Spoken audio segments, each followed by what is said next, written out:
All right, guys, well, let's get started. We'll get started, and just if you need to get up, leave, whatever, grab some water, go to the restroom. Restrooms are right around the corner. But appreciate you guys for coming. Thank you for being here. This is just something that we wanted to do after we attended the Rebel event. We thought, okay, there was some good, interesting information, and we know a lot of people wanted to go that weren't able to attend. It's difficult. It's a full day event. It was a lot. And I know that's difficult for us to kind of set aside a full day to go to a conference that we're not really sure what it's going to be like, what we're going to hear, what we're going to learn. Is it going to be valuable? The weather is Ohio weather. It's horrible, and it's snowy, and it's cold, and I don't know where I'm going to park, and it's downtown. It's Kemba Live. That's going to be loud. Yes. It's every thought that I had that morning of like, maybe I won't go. Yeah. It was not super fun. So I know there were probably a lot of people that planned to go that weren't able to make it that day as well. But afterwards, we kind of communicated a little bit and talked, and I heard from other people too. Like, at least there were a lot of parts of that event that were great, and we thought, okay, well, let's do, Rebel Recap. That's alliteration. That sounds good. Let's call it that. And we'll just invite some of our agents and talk about some of the key takeaways that we had. So that's what we're doing here. We were all able to attend. There were a couple other Cutler agents as well that were able to attend that couldn't be up here with us today. But hopefully we'll be able to talk about some of the stuff that we learned. But just kind of a quick introduction to what Rebel was, and then we'll get into the conversation. Rebel was basically just an event put on by some local industry people here in Columbus that had a vision a couple of years ago to do a big event and bring in some speakers and just make it really valuable for the real estate industry. And they did it last year, and it was a success. And they did it even bigger this year, and I know their hope is to do it even bigger next year. So if what we talk about today, or even if you just have an inkling next year of like, I want to be part of that, I want to go to it, just be on the lookout for it. I don't know. We'll probably promote it. I don't know. We'll see. But some great speakers were part of that. There were some really good takeaways, and that's what we're going to talk about today. So, we'll kind of get started. I do have a couple microphones. The microphones aren't going to amplify our voices here. It's just for our cameras. I'm hoping to record it and edit it together and put it into a video and send that out. So we'll see how that works. So if you are going to talk, at least have a mic close to you. It doesn't have to be right with you, but just close. That one's on. I know. And they're blue. All right. Cindy, we're going to start down here with you. Hey, Courtney. Is it on? And I'm going to bring a mic over to you guys as well. Just remember this mic is on, so if you guys start talking or breathe heavy. Okay. So what I thought first is, because we do have, to most of us, everybody up here is kind of a familiar face, but maybe not as familiar as we would expect, or maybe not to everybody. So let's just do a quick introduction of kind of who we are. And I don't know, because we're up here for Rebel, let's talk about, like, have you attended other conferences in the past, and what do you normally think of real estate conferences? Okay, Cindy Hundley with our New Albany office. I am the recruiter as well as a realtor. This was my first major conference I've been at, and I just thought it was overwhelming. 700 agents in one room is just electrifying. So as for my first conference, I will be going to Rebel next year. I didn't get to attend the whole day, so I did the first half. I will not miss the second half. I will definitely be going the whole day. It was just an amazing event. Stefani Price, New Albany realtor here in New Albany. I went to Las Vegas last year for that conference, which was great.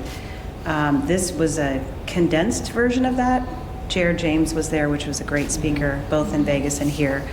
There was lots of information. For me, it was almost too much information, but this will be great to kind of rehash everything because there were so many takeaways that were actually really great information, but just a lot at one time. So I would advise going next year, but just know that we're going to have to rehash it all again afterwards like we're doing today. I'm Tiffany Bafford. I'm New Albany realtor. It was my second conference too, I think. I went to Vegas with Stefani, which it was a lot of fun, but I got just as much, I think, from Rebel, and you didn't have to travel, which was nice, and I think that's what they said. They wanted to bring a Vegas event to Columbus. I felt like they were mysterious about what was going to happen that day. I wish they would have divulged a little bit more what it was about. I think they probably would have had more people sign up. Yep. But I thoroughly enjoyed it, and I would definitely go back again. Cool. Have I've put got a anything mic. into place yet? No. I've got a mic. I'm good. I'm gonna give mine here real quick. So I'm Dan Hamilton, New Albany manager, Westerville manager, whatever, realtor. I've been to a handful of conferences in the past. Some are good, some are just like, okay, that was a waste of my time. And that was the worry going to Rebel of like, okay, is this going to be a waste of my day? And I get that that was probably concern for others as well. Because to Tiffany's point, they did keep some of it secret of who was going to be presenting and how it was all going to work and what was going to be covered and that type of thing. They tried to really promote it. I don't want to say as a mysterious event, but there was a little bit of mystique to it of like, you don't want to miss this because something's going to happen, you know, kind of like that. And I don't know. So let's see. Been to a lot of conferences. Some are good, some are bad. Almost all of them, probably all of them, I leave thinking, oh, okay, those 3 pieces of information or 6 pieces of information or 1 piece of information was great. I'm definitely going to do that, and then I never do anything with it. So, yeah, this was probably similar to that too. I'm Carie Igel. I'm with the Columbus Regional Office. I've been to lots of conferences, NAR, you name it. I will say I'm a kind of a no fluff person. I did not, this is just my perspective, so don't get mad at me. I did not appreciate the rock concert-like atmosphere. Yeah. That's just me. Yep. I mean, it was lights flashing, music blaring. It was crazy. There was a DJ. It was like a big hype, and I'm like, this is not what I signed up for, to spend the whole day here. Yeah. So if you can cut out most of the first half of the day for me, and maybe next year if I go, I will just attend the second half. Yeah. Because that's where the value was for me. Yeah, they saved the best for the last. Did anybody go to last year's? Did you go? No. No. I know, I mean, it was a lot smaller, venue was smaller, Yep. amount of speakers was smaller, but Glennda Baker was like, Yeah. she was really the Keynote. Yeah. So it was a lot shorter. I think it was only a couple hours, honestly. Yep. There was a lot of good value, and similar to what Dan said, when you go to these conferences, you do find some nuggets, and you just have to pick and choose which ones. I had a negative attitude after the morning. You did? I did, because I was like, what is even going on? I'm just being transparent. I'm totally transparent. I love it. That's awesome. It was too much hype for me. Yeah. I wasn't buying into it. So by the time I settled my brain and got my attitude right, I did pick up a lot. And that is what I will share. It will be the back half of the day. Yeah. Yeah. I'm like you. I don't want all the lights and music and. Don't do that. It was a lot. Yeah. I just. It definitely felt like a If I sit concert. next year, I'm wearing earbuds. Yeah. I would probably leave. I think I'm on the spectrum or something. Just Or just hold for it. I think it probably felt really cool for some of the speakers. In all honesty, some of the speakers came out and you could see they got a little teared up. Yes. Because I think they were like, holy cow, I am speaking in front of this huge venue. You could see people in the balcony, people like filling the whole section. It probably felt really good as a speaker to be at that level. and you could see a couple people teared up. And they thought it was probably cool. I think somebody made a joke about crowd surfing and jumping into the pit. Yeah. Kim Mills, I'm sorry, I sound terrible, because I don't feel good. All right. Thanks for being here. I'm in the central, I don't even know what the name of our office is. Central Ohio Regional. Central Ohio Regional Office. And I have been to a lot of different conferences, and I do feel like I've probably been to really big ones. Like I think Vegas is a really big one. I felt like on the grand scale, this was not huge. I mean, 700 people. Like if you go to Vegas, I mean, there's thousands of people at the Vegas thing, but it's a whole different vibe because you're there for days, and breakout rooms are small. So it felt pretty big. I do think there was a lot of. There was like I don't want to offend anybody by saying this, but there was definitely like a religious undertone that I think if you've talked to other agents, you're probably going to hear that because people loved it or hated that. But I will say, I know some of the people that have been putting this on, Ryan Miracle, I think this is kind of his baby, and he's a lender, and he's been wanting to do this for a long time. I've never really worked with Ryan, but we've always talked about like video. He's been a big person about teaching people video, and I love that he's doing that in our industry because I think he's helping us all get better. I will say I give them major kudos for like starting small last year, and then they clearly were like, we're just going to keep doing this. So I do think it's really special to see something like this start to happen, because I do think next year there will be people coming from other parts of the country to this event for sure. So I do hope they find a different venue. I think Kemba is really fun, but it was so loud, like background noise of people are having conversations and stuff. I think it probably has to turn into more of like a ballroom kind of setting where you could literally, if you have to work or step out, you can step out and take a conversation. You couldn't do that in this venue, and it was like 5 degrees outside, so you're not going outside either. Content-wise, I really liked it. I think they did a good job of touching, I think, the things that we all say we need help on. So like marketing, AI, how to scale, like all these things that I think, depending on where you are in the industry and what your hang up is, I think they nailed that. I think some of the more like local speakers, I think some of those dragged. I wish those would have been a little shorter, personally, which is fine. I mean, it was a cool opportunity to see some of our friends up on stage. But I think, like what Dan was saying, I think it's anything you go to, if it's 20 people, 100 people, 1,000 people. I think the biggest thing is like writing down what you're going to take action on. So I actually did commit to something. So I'm like, I guess I'm taking action because I paid for it. But I'm excited about it because I needed some energy, and I wanted to. So I'm going to be doing the Tyler Mount coaching. So I'm happy to. We haven't started yet, but we'll see how that goes. So I'm excited about that. Yeah. Hi, I'm Barb Losacco with Cutler here in New Albany. This is the first big event that I attended. I really, really liked it. The music was, I didn't know how to compare it to anything else since I've never been to anything else. I've seen things on YouTube, and so some of this stuff I kind of considered this is how it works. It was a little loud, for sure. Hard to have a conversation. What I thought about the event, I had some really, really great takeaways. I have them by memory. I didn't bring my notes because I'm rushing out of the house. So I know when we get the conversation started. So there were some really meaningful things. I feel like, again, the time frame, the beginning, I could probably leave. I think from 11, it's for me personally, like 11 to like right after lunch into the afternoon was really, really great. That's when the speakers were on that I really enjoyed. You know, in my opinion, there were 3 really good speakers that I took many things away from. Again, now it's taking action on them. I feel like I've done some of it, but it really energized me, which is what I needed to kind of look at my business again. What am I doing? What am I not doing? What should I be doing? All those kinds of things. So I would definitely try to attend next year if you can. I know I'm going to go back. Yeah, for cool. Sure. I think it kind of, I think we can all relate to this. It's going to be similar to what we hear today, and maybe you guys will have some key takeaways too. A lot of it just comes down to execution, you know, and having then a coach kind of keep you accountable to execute is huge. if you just rely on yourself, I mean, if I rely on myself, then we're in trouble.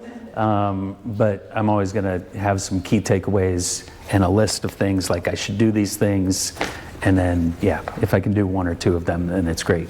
Did you have a Never question? understood who sponsors this. Yeah. Because I think that's what put me off, like last year. Like, Yeah. I don't know who this is. We had a lot of sponsors. The people putting it on sponsored kind of themselves. I'm sure. I can't even imagine that. I'm sure they put a lot of their own money into it.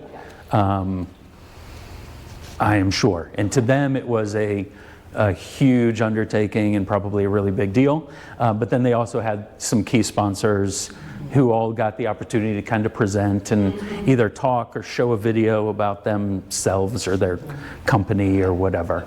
But I'm sure there was still probably a lot of money that went into it that I feel like Ryan's kind of treating this like it's like a business. I don't know if they have it set up that way, but I think the main people are like investors in this business, and then from there they have a lot of affiliates sponsored. This year, I just know this because the home warranty person was telling me that any affiliate that was trying to get involved, they actually like did a kind of a cool push for initial tickets, and they pushed it out. I think it was all via like a Zoom, and you logged onto the Zoom and like you got the first dibs on tickets. And so I think they're going to continue to do stuff like that to build that momentum. Good marketing. I mean, I think they marketed it well. So they do a good job of like, I don't know if it was Mindy Willard that was associated with it. Yes. She's really good at like sending automatic texts, and with Brian Miracle too, so. Yep. TP USA does that. They do the Zoom and they sell all of the tickets up front. Yep. They'll start 5,000 before they even Yep. put it out there. Yep. I was on the Zoom call because I was just curious. I had just seen Justin Phillips Yeah. and was excited to hear about it. Yeah, Justin came in to our office here and did a AI video, well, really kind of an overall AI presentation. And yeah, he promoted it at that point. And that's what they do, you know, kind of circling back. They make it seem like we're going to sell out, which they do, I guess, to an It wasn't full. I don't know, parts of it sold out. They said, I don't know. If you go to their site now at all, it's every ticket level says sold out. But they do. They have different ticket levels, different levels to what you can buy into, where you can sit, gift bag type things like that. Did anybody do that? We got both. Were you upstairs? Yes. Fancy pants? Yeah, somebody gave me a VIP. I was like, okay. Yeah. Yeah. Yeah. So I actually loved sitting up there, although it was really dark. It was not as loud Oh, upstairs. it was very loud down low. Yeah. I don't know. I don't even know what the ticket cost. Can you speak to what you got in your I should have brought VIP? I should have brought that swag bag. We It was like $300. we got I think it was $300. we got a book from the final speaker, Yeah, I have that. and that's what we then, got. Tiffany, whatever that second Yeah, is, the I have other that book. too. Yeah. You know, it's like the notebook and all that, you know, a bag, a hat. The hat was actually cool. Somebody wants to tell me because Was food included? Yeah. Like food was and drinks? included, but food was weird. I don't know. Drinks, I was not drinking, but that was like there was an open bar. I mean, we were out though, which I guess was like. Well, that's why I kept getting louder. I'm like, well, you're giving them alcohol. Yes. I mean, Yeah. you're in that concert venue, you know, so it was a little, that was a little interesting, but. Yep. It was like food carts set up. Yeah. Like food vendors. The food was a miss on VIP, but I guarantee they'll fix that for next year if they do that again. Yeah. And Yeah. I think they're also going to do it more in warmer weather, because the day after I was on a Clubhouse call and was also recapping the event, and they said Glennda Baker hopped on, and she did say she'd appreciate if it was warmer. And she also said to probably do it more in March or April. That was her feedback, and that the venue was dark Yep. and loud. So they did accept her feedback. Cool. And she That's will good. be back next year as Yeah. well. Good. Yep.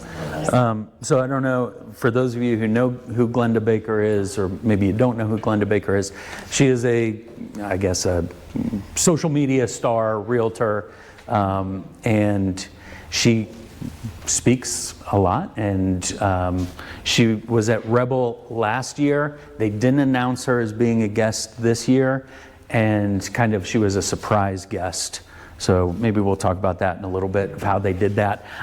Cindy left before she came out, and I texted Cindy and was like, oh my gosh, they just brought out Glennda Baker, and she was not happy that she had left. But yeah. Okay, well, I want to share one thing about Glennda. If you guys don't follow her on social, you should. She sells in Atlanta, and she's taken off her reason because she's just very honest with who she is. But she was so nervous on stage, and it made her so human to me. Yeah. She like said it multiple times. She had to like catch her breath. She seemed nervous. Yes, she was refreshing. It could have been the dress. I think it was the dress. She even said it. Her dress, she did have a short dress on. And the stage was hot. And she was on stage. She's like a human. We were in the second row. Yeah. Wow. At her But anyway, she was very human, so I love that part about her. Yeah. Thanks for sharing that, because she definitely came across nervous, and you would think, okay, she speaks, she's great at all of this, and she probably does this a lot. But she was flying through some things, and I don't know, it was funny. She also said on the Clubhouse is that she really adores Columbus and how friendly we are, and she said she can really see more events being hosted in Columbus. Yeah, that's great. Yeah. Yep. Well, Drinking, that's why this is No, it was Not my third time. It was I was like, that was the back. Yeah, the back people Yeah. were drinking a lot. But. Yep. So as we go through, I'm going to bring up or at least bring up verbally each speaker and kind of what they talked about real quickly. And then if any of us want to jump in on something that they took away from them, cool. If it's like, no, I didn't get anything, then we'll kind of move forward. Because there were some of those speakers, to your guys' point too, some of the local people. Yeah, I feel like great, that's great. I love that they were part of it. And who knows, maybe one of us will be part of it in the future. But, it was different. Okay, so first one was Justin Phillips. Justin has been in to a couple Cutler things here. Yeah, I'm on the right slide. Yep, he's a big personality. He's with DR Horton, but he also does a lot of office speaking and company speaking about AI and the implementation of AI and that type of thing. Any thoughts, any points on him? I'll go because You're close with Justin. Yeah, I know Justin. And one of the things that he spoke about, it had to be the crooked tree that resonated with me. And he was just like, be different. Because in a forest where trees are straight, and he looks at himself as a crooked tree. And he made a statement like, I guess it was when they were clearing a lot, and they cleared away all the straight trees, and when they left the crooked tree. So don't be afraid to be different. That was really probably one of my major takeaways with Justin is, again, just always be consistent with what you're doing, but be different. Be different from anybody else. Yeah. Be authentic. Yes. Be authentic, yes. Yeah. One of the kind of recurring themes of the day was authenticity. And I think we hear that a lot right now, but that was really kind of hammered home in terms of, with AI and all this tech that can do stuff for us, just if you can find a way to be authentic with your people, you're going to have a much better chance of connecting with your people. They speak at all to the idea, to me, social media in general is the antithesis of authenticity. It's all about curated best presentation and everything. So yeah. How do you have that authenticity and different when you're not a rock star, superstar, glamour, whatever? And how do you achieve that when that is this polished, curated presentation? Yeah. Tyler, I would say Tyler spoke more about that. Yeah. I don't know if we want to save that for Tyler. Sure. I think Justin was kind of more of an overall first speaker, kind of a pep talk, like settle in. And I think it was more of that internal, like go inward for a second and figure out like, okay, why are you here? And it's okay if you're here and you're questioning certain things about what you're doing with your business. I think that was kind of his. Yeah. Well, let's go right into Tyler. Yeah, he was good. It was amazing. Do you know Tyler Brown? I don't know. So Neil, that's a fantastic thought, because that is one of the main struggles, and I think as realtors we all probably think that way of like, how am I supposed to be authentic and really come across when I feel like I have to make a perfect video or a perfect photo or post or something like that? Where is that authenticity in this business, and how can that happen? So especially since you signed up for coaching, maybe talk about Tyler, kind of who he is, because I had never heard of him before this event. Is everyone Columbus people? Sorry, except for Glennda. No. Everyone was- No. So Tyler has He's in New York He and has I'm a marketing agency in New York City. He really has more of a background like from Broadway, but he has like a small agency and he's worked with like Ryan Serhant. If you watch Owning Manhattan, you're going to see him on the show. But he has a lot of different people. I mean, Serhant's I think the name that like everybody recognizes, but he's worked with a lot of people in real estate. But I think what I found interesting about him is that he's not working with just real estate, and I actually loved his. The background that he has coming from a different kind of industry, that always makes me kind of intrigued, like how you're tying in like what you were good at to help other people.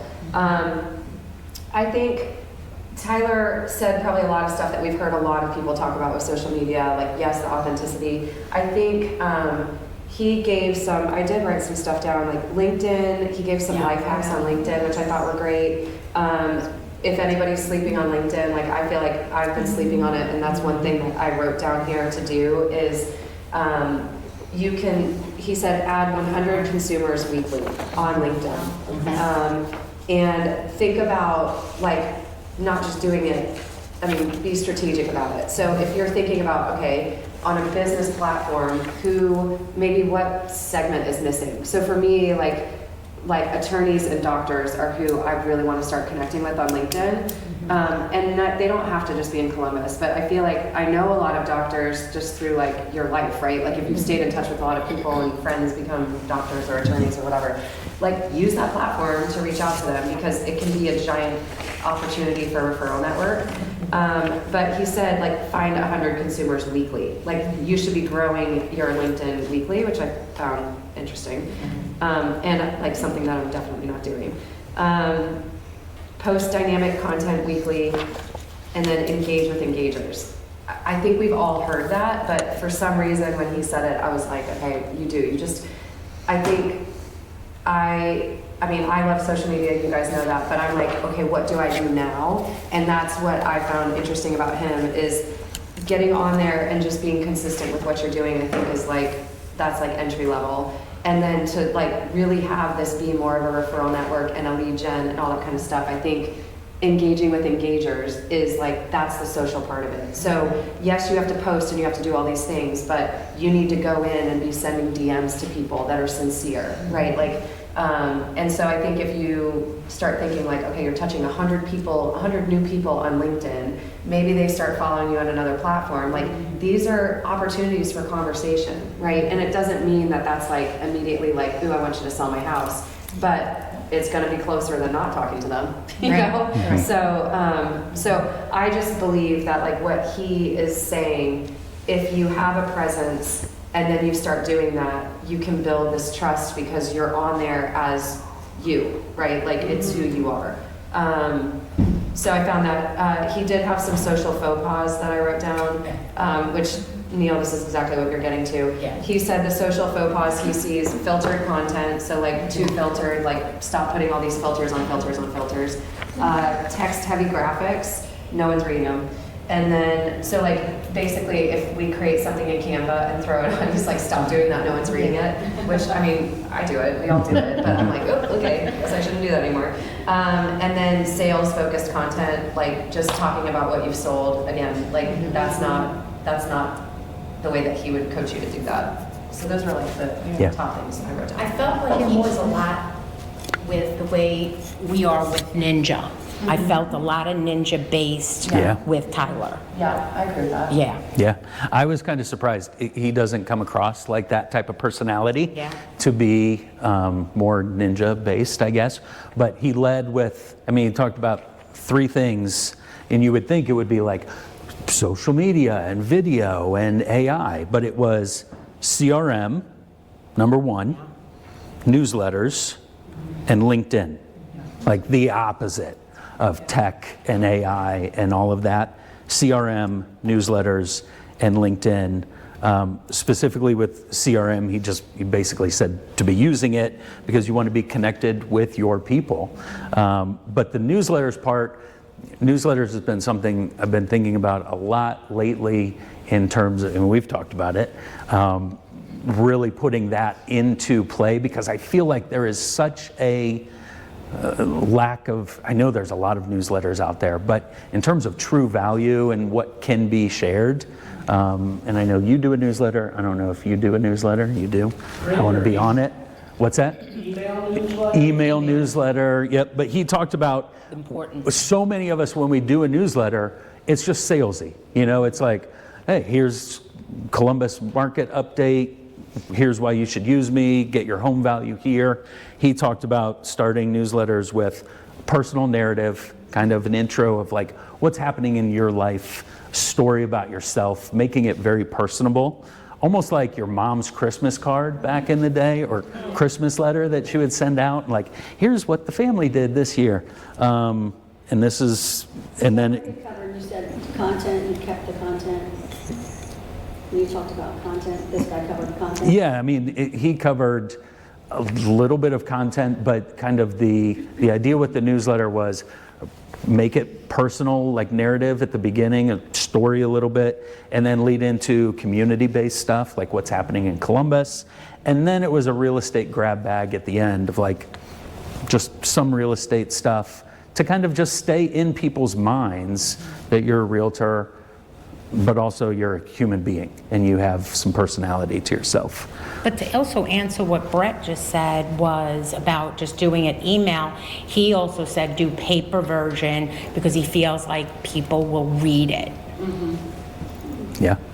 I mean, when was the last time you got a paper newsletter? Katie, I know you do paper newsletters, but if I got a paper newsletter in the mail, I'd probably read it. I'd be like, whoa, who the heck did this? I get a door hanger in my neighborhood from another realtor. Boo. Email anymore, it's like spam. Yeah. I agree. You might get some branding because you're in the title line Yeah. or, you know, they see you as the sender. Yeah. But honestly, I get so much crap Yeah. Yeah. along these same lines that I just delete. But if I get something, it's kind of like old school is becoming new school. Absolutely. Yep. In that, when I get something from somebody on paper, Yeah. it's kind of like, wow, okay, I'll take this. It resonates deeper with me than an email, Yeah. even on the branding and content side. Yeah. So Yeah, there's just I love so much that. content that is being thrown at us Yeah. that we can't handle. Yeah. Delete Something Cutler Marketing would help with. Unless you just For want to sure. splash They can. in their inbox. Yeah. Corey just asked, is that something Cutler Marketing could help with or would help with? They for sure can. They can help with anything. Katie does it on her own, and maybe in a moment I'll have you kind of explain what yours is. But I want to be subscribed to your newsletter. Put me on it. Good newsletter generator in case you. Okay. Yep. I think a lot of realtors Oh, good. sort of felt seen in the room too when he was like, listen, if you're on Canva spending time doing all this and creating your own, I mean, unless you are a graphic person and you truly know how to use that, it's kind of wasted time for us. It's hours that we could be generating something else. And that's where we're so lucky and fortunate that we have this great marketing department that they can create the template for us, whatever you want it to be, and then you just plug and play. So I saw a lot of agents kind of look at each other and he was like, if you're playing with that Canva, You gotta stop. Which should take a load off of a lot of us because we're like, I need to know Canva better. But in reality, I don't know, there's been successful agents for years without. Hire for Canva. Yeah, there you go. We do everything in Canva. There you go. Yeah, Stephen, what'd you win? Speaking about printed newsletters, I mean, we don't do that, but I do a printed version of my real estate review, and I've had a lot of clients that will get the digital version, and some people love digging into that and, you know, looking at pictures, but a lot of people have said, oh, I really didn't look at it until you sent me this, and I write personal notes and circle, Yep. put in how much you paid for your house, and circle the houses I think are most likely, and they're like, I looked at that. Yeah, that's awesome. That's very cool. Yep. I do think it kind of goes back to what Brett mentioned of like, we're kind of coming back to, what'd you say, the old school is new or whatever. But I think that it's because we've all moved on to tech and Canva and digital side of things that paper side of things gets missed. Did they speak to cadence at all as far as how often, too much, not enough? Weekly, monthly, quarterly? No, They not too much into did that, not. but like, I mean, it's whatever you're gonna be consistent with, really, you know. Yep. I think it was said Maria? at least a month, at least once a month, make that touch, and that's what resonated again with Ninja. Yeah. And again, I think when it comes down to it, it is what you're going to be consistent with. If you're like, I can't do once a month, then don't do once a month. Do quarterly. But I think there is value to that. Yeah. Yeah. Maria? I was going to say, I do mine once a month, but I feel like what helps too is that normally like I'll add in other clickable links that are not at all real estate related, and there may be like, here's some events that are happening in Columbus, here's a Valentine's Day recipe, or like just little things like that people are not just like, oh, this is real estate and statistics and all these things, but like actual things that they can, you know, take their kids to an event that's going on, or, you know, more valuable information for them. Yeah. Well, and when you do that, it's like you can reuse that same stuff, put that up in your social. Like, I think that's the thing, is like, if you're doing a newsletter, figure out 5 other ways, and put it into AI, you guys, you don't have to sit here and figure it out. Like, what are like 5 other ways that I can slice this and promote it? Because you can, and you've already done the work, so then just like figure out how to use it more than once. I love that. But I think that's what they wanted with the newsletter, is the way you're doing it, Maria, is add different stuff that's not real estate, what's happening that month in the certain towns that you're targeting. Yeah. Own your neighborhood came up a lot. Mm-hmm. Yep. Yeah, and the newsletter helps you do that. Katie, do you want to talk about kind of how you do yours and what it is? So I have been extremely consistent for the past 2.5 years of doing monthly newsletters for my neighborhood. My neighborhood has 150 houses in it. I originally formatted it through Canva because I was being cheap. And it now takes me maybe 20 minutes to redo it every month. So mostly because of ChatGPT helping. I do a recipe. I do like a calendar of events that are going on that are extremely local, like to our neighborhood. I have like an article that like, we do a lot of like events in our neighborhood.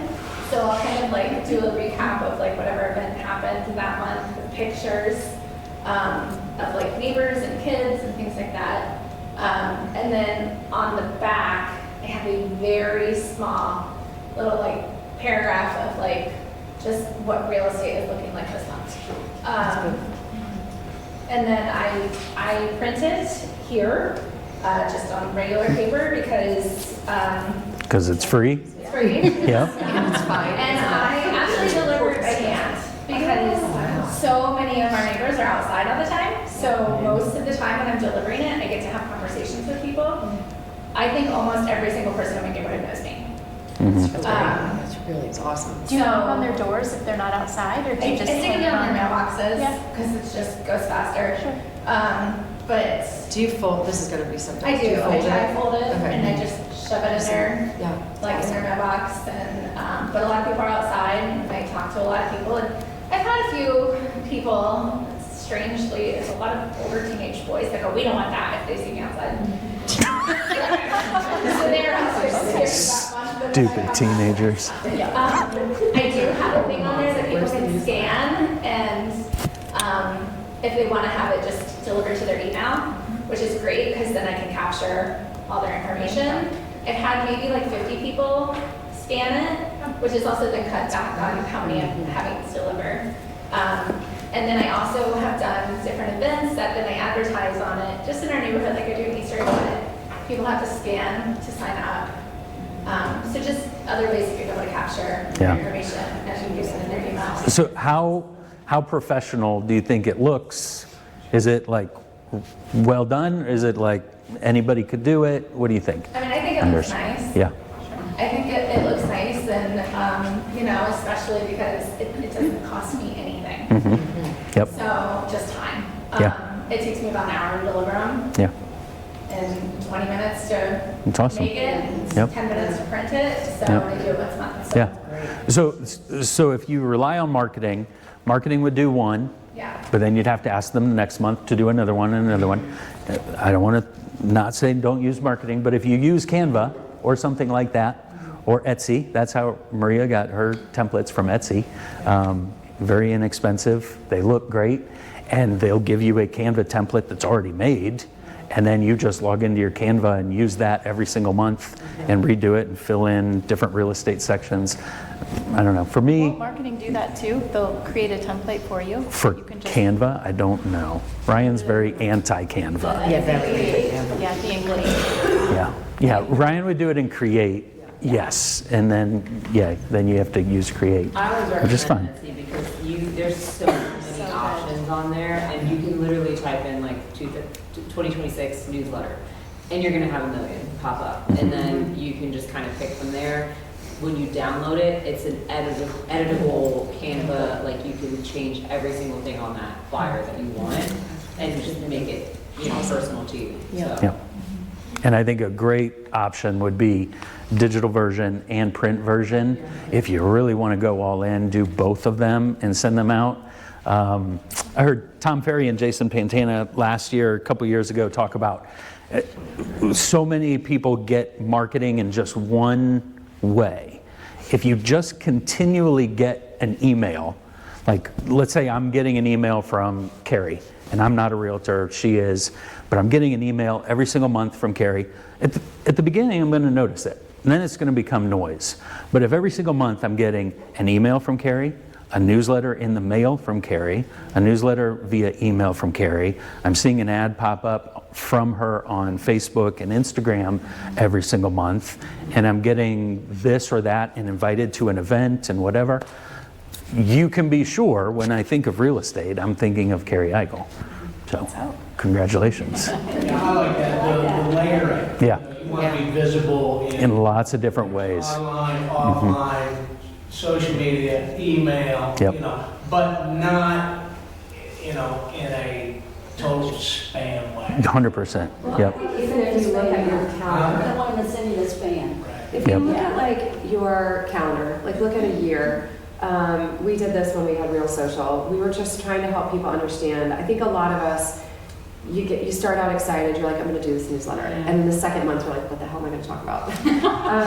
But I think like if you start maybe like, this is one thing I finally have started doing, and it's made what to say easier, is if you're doing events, do you guys do events? Who's doing like client events or appreciation events or whatever?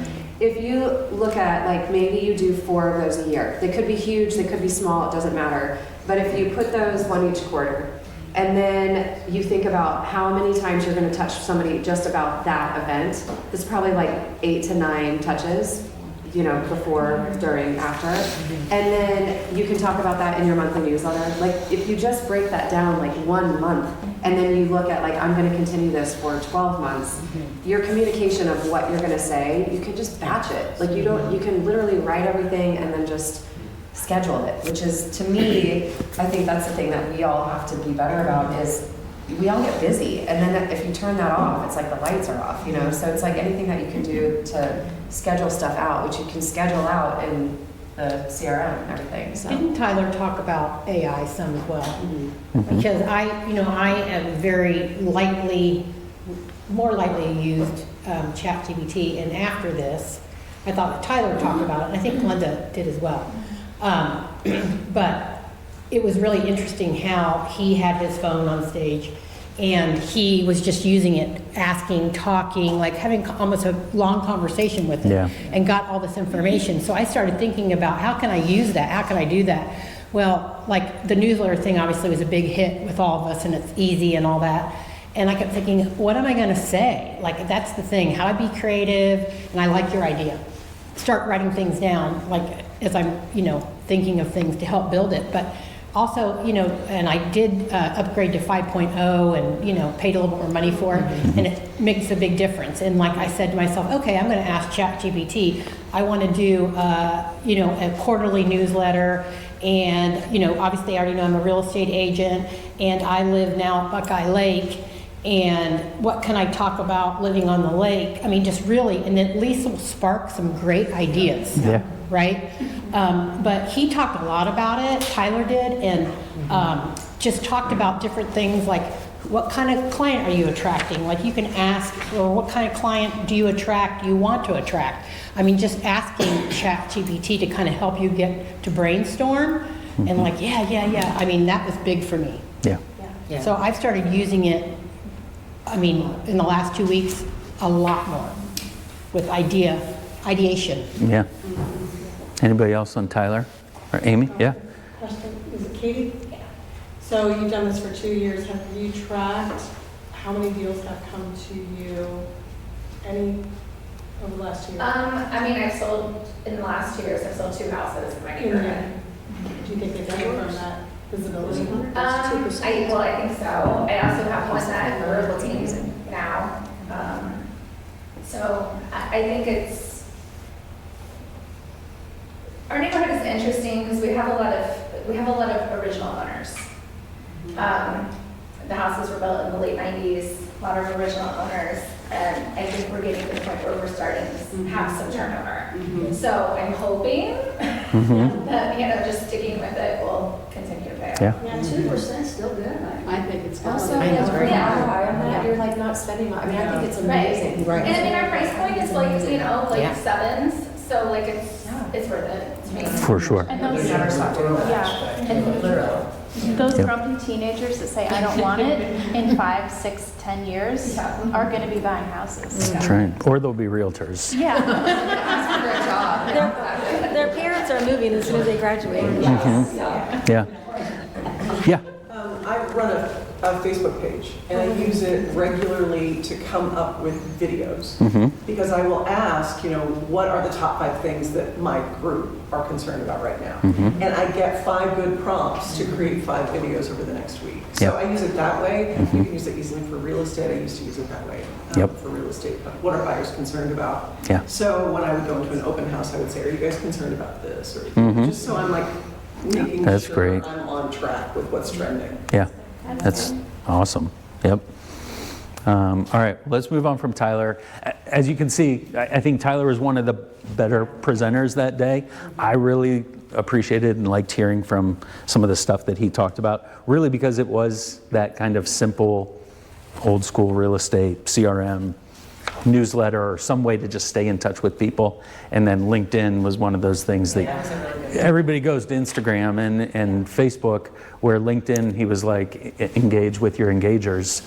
People that are reaching out to you and connecting with you and wishing you a happy birthday, or you see they got a new job or whatever, like start conversations with them. It's a professional network and it's really underutilized by a lot of realtors because they're looking at other stuff. Before we move on, I wanted to ask the group. So I think the LinkedIn was a great idea, but I personally have, I have a lot of LinkedIn folks because I used to work in the corporate world before, real estate. And I have a hard time figuring out what to post. So like I had for a while stuff going on LinkedIn, like the houses that I sold and that kind of thing. But I feel like it's a little bit more of a business format. This is me personally, than it is a social kind of personal. So I have a hard time on figuring what to put on LinkedIn. Does anyone have any feedback? I automated KCM to my LinkedIn because my other social pages aren't business pages. Okay. So I just did the automated posting, and so it's just regularly posting real estate. I think it expired and we redo it, but it's just Client regular posting. reviews are good. Client reviews. We always go out for a Google client review, and then we make it graphic, and then we we make the graphic, and then we post that on socials, and we always post that to LinkedIn. And tag each of the agents on the team as well, so that'll expand. But it's kind of difficult, really, with LinkedIn to try to grow a local network, if you will, within LinkedIn. It's kind of interesting. Because they group like-minded people, so you'll go in and try to find friends, and there's a bunch of realtors. Well, I don't want to necessarily be present in front of a bunch of other realtors. I want to network out beyond that, but also local, not way out. So it's kind of interesting with LinkedIn to try to learn, what's best practice. I feel like the strategy, it's like, I guess if I'm thinking about it, like what I'm trying to do is have a strategy. Don't just like aimlessly go. But I actually think it needs to be you. I think it needs to be your opinion. It needs to be your voice. If you're sharing, I mean, you could share like in your own words. If you took like, we get the housing report from Columbus. I love sticking that into ChatGPT, and I'm like, how can I talk about this to somebody who doesn't even live in Columbus? And post that. Because to me, it's like, I think you have to show that like you are an expert in what you're doing, but you need to be human about it. And then I think on top of that, so that's like just what would be if somebody goes into your feed, which I don't think a lot of people are doing that on LinkedIn, candidly. But then I think that the real gold is going and finding people and messaging them. Like I really think that's We talked a lot about the two-pronged strategy. I always felt the same way that you did about LinkedIn. I thought, it's purely professional. I was talking with somebody recently, and they said, oh yeah, I posted this comic on my LinkedIn. And I said, you did what? And he said, yeah. Since people aren't using Facebook so much, there's been a lot more social activity on LinkedIn, and it's softer than it used to be. Interesting. Yep. So, Just if you're posting again, if you're taking a post, copy it and just drop it in there. You'll see if it doesn't like it's the new Yeah. So I think a couple of things there. Kim just gave all of us a really good takeaway. Take that Columbus real estate report and just put it into ChatGPT and say, hey, what can I put on LinkedIn about this? What can I put on Facebook about this? Whatever. And get some ideas from it. How can I word it and all that kind of thing. But the other thing with LinkedIn, it's a social network similar to Instagram, similar to Facebook. If you're posting all the time on Instagram and nobody's engaging with your posts, either your content isn't there or your people aren't there. They don't have to be there. You don't have to use Instagram. You don't have to use LinkedIn. You don't have to use Facebook. Find where your people are. But you might be surprised. I'm always surprised that my people are all on Facebook. And every time I post something there, I get a lot of engagement compared to Instagram, where I want it to be Instagram, but it's usually Facebook. But LinkedIn, if you start posting something and maybe one person that you're connected to is always commenting or liking it or something, okay, well now maybe you're just using LinkedIn for that one person to build that relationship, and who knows. Yeah, okay. Well, let's move on. And again, we'll go through the other speakers at whatever pace we need to. Tarah Santos. High energy. High energy. Leather pants. That's not what I remember, I promise. And she's local too. And She is local. She's here in Columbus, yeah. Anybody? So Tarah does, I've heard Tarah speak in a smaller room with I think there were maybe 30 people, and I thought she killed it. I think she was nervous, so her pitch kind of got crazy, but I love her.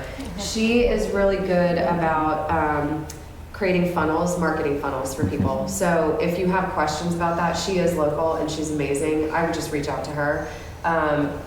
She has done workshops with lenders in Columbus. I would also seek those out because she, again, in a smaller room like this, I mean, Cutler could. I would love to have her come in, yeah. She has a coaching business, so she would speak and then she'd probably pitch her coaching stuff at the end, but she's really good about how do you get people, how do you grab them at the top of, their shopping, and how do you tailor your message to continue to get them down the funnel, like a shopping funnel. I think she's great.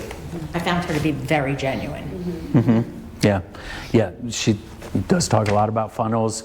Talks a lot about, we always talk about niching down. But she really goes even beyond that, where she's like, everybody says the riches are in the niches, but really it's in the micro niches. So finding your micro niches and your people. And a lot of us worry like, no, I'm going to alienate so many potential opportunities. But if we really can figure out who our ideal clients are and figure out how to just connect with those people, one, our business is going to be more successful. We're going to enjoy it probably a lot more. We're going to connect with those people a lot more. So I really liked a lot of that. She talked a lot about clarity also, clarifying and finding clarity in who your people are. That was another one of the themes, authenticity, clarity. These are things almost everybody kind of hit on, whether they meant to connect them or not. I don't think they did. It just kind of was the recurring thing. So, anybody else on Tarah? I would reach out to her if you struggle with like say you're marketing and you just feel like it's not hitting with the right audience, or that you're not getting engagement. She's really good about like how to say things in a different way. Yep. You can find her on Instagram, YouTube, all that stuff. Maybe we'll have her come into Cutler. That would be cool. Next, Nick and Kreg. Nick Steinhauer, Kreg King. They are both local mortgage lenders. I don't know if anybody in here has worked with them or not, but they talked about kind of the power of partnerships and what that looked like for them partnering together. Did anybody want to say anything about that? That was one of my takeaways, is working with somebody. So this way you're not wasting your time as well. Don't be afraid to ask for help from your colleagues. That's just, and two, making sure you're being present, again, family, and making sure that you reach out to people, get the help, connect with a partner, so you can help each other, so this way you have that time with your family and friends as well as your business, and you don't feel like it's a time suck. What were they selling? Way to go, Corey. Yeah, I mean, they were talking about. What company they worked for?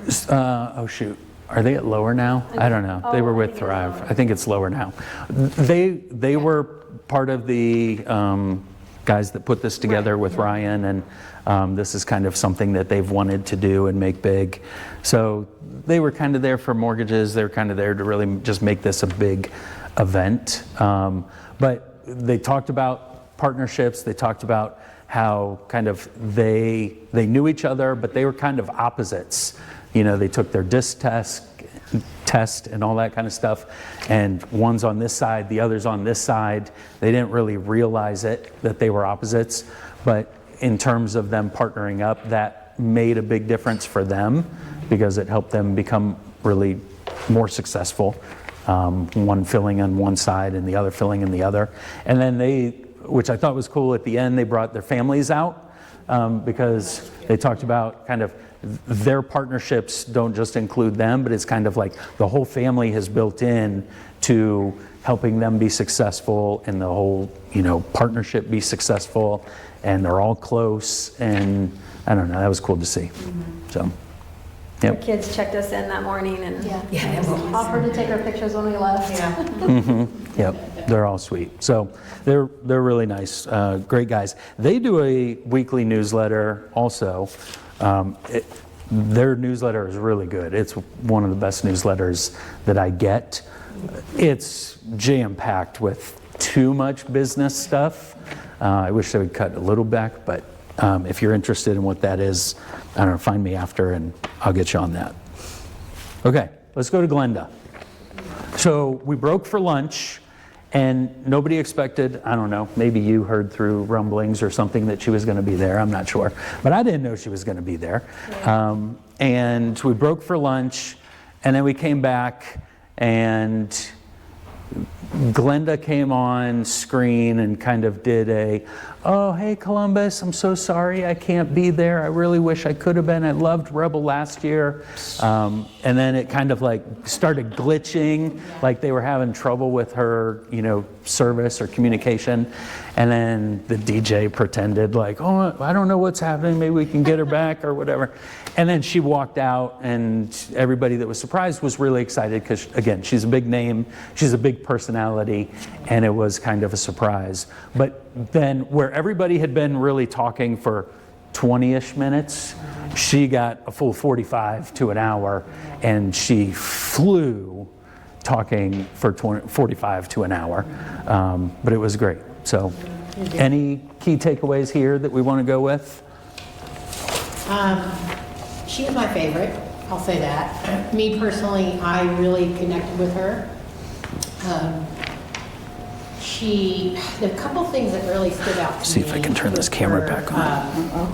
Was her story. I mean, she had a lot of stories about her real estate business and kind of what she's done, but she said you should own your neighborhood like a third distance from your home, whatever. You should own it.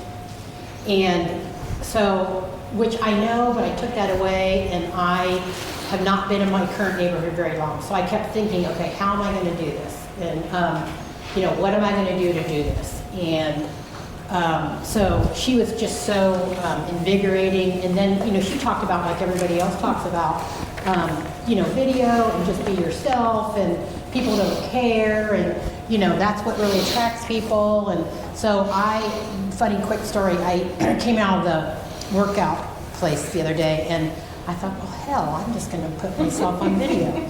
So I walked out. Anyone that's on Facebook probably saw it. And I walked out, and I just put the phone up to me, and I didn't say anything, but, I had no makeup on. You could see all the wrinkles in my face. My hair was pulled back. I mean, didn't look like, obviously polished whatsoever.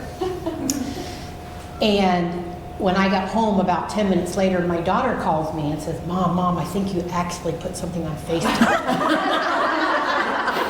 And I said, oh, is that the picture of me with no makeup on and wrinkles everywhere? She goes, yeah, did you mean to do that?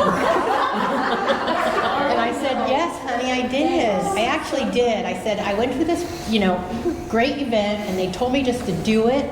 And I did, and I will tell you how many views I got and comments. It was hysterical. So it goes to show you can. Have I done another one? No. I got to do it again. For the heck. But I just really loved her. Awesome. She was great. And I'll let other people talk, but she had a story about going on the airplane and see. The other thing I'll tell you really quick is someone made a comment in here about not connecting with other realtors. I think it was you. Well, she was total opposite. She goes, I connect with realtors all over the country because it's an easy referral. Mm-hmm.